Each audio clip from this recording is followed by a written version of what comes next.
बिस्मिल्लाहिर्रहमानिर्रहीम। मैं हूं आपका मेज़बान उस्मान आफाक और हमारा दीनी मसाइल के सवाल और जवाब का सिलसिला जारी है।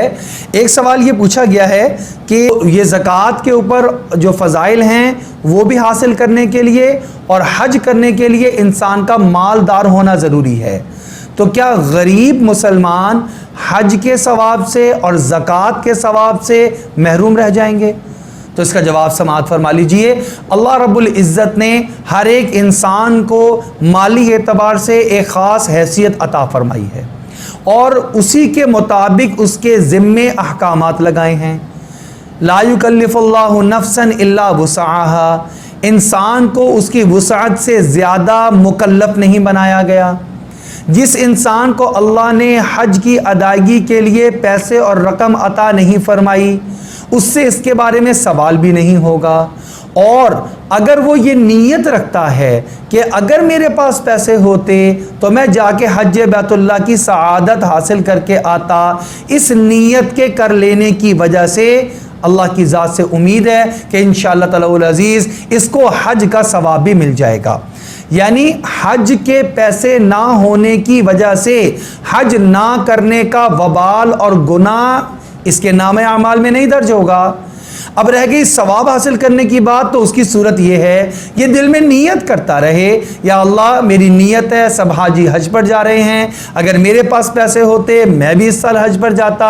जितनी बार नीयत करता रहेगा इसके नामे अमाल में इंशाअल्लाह हज का सवाब भी दर्ज होता रहेगा। बिल्कुल इसी तरीके से एक आदमी साहिब निसाब नहीं है, उसको तो ज़कात लगती है, उसको ज़कात वसूल करनी पड़ती है, तो ऐसा आदमी ज़कात अदा करने का अजर और सवाब कैसे लेगा? तो सुन लें और समाअत फरमा लें और समझ लें कि ऐसे आदमी को ज़कात अदा करना इसके ज़िम्मे ही नहीं, लिहाजा ज़कात अदा ना करने का जो वबाल और गुनाह है वो इसके नामे आमाल में दर्ज नहीं किया जा रहा। अब एक तो गुनाह नहीं मिल रहा इसको, अब ये चाहता है कि मैं ज़कात अदा करने वालों जैसा सवाब भी हासिल कर लूँ, तो अल्लाह ने उसकी भी सूरत रखी है। ये दिल में नीयत और इरादा पुख्ता करता रहे, या अल्लाह ये देखो मुसलमान अल्लाह आपके रास्ते में खर्च करते हैं, ज़कात अदा करते हैं, सदका व खैरात करते हैं, या अल्लाह मेरे पास अगर रकम होती या आप मुझे जैसे ही रकम अता फरमाएंगे मैं साहिब निसाब बनूंगा, मैं भी इंशाअल्लाह ताला अज़ीज़ ज़कात अदा किया करूँगा, मैं भी नेक कामों के अंदर खर्च किया करूँगा।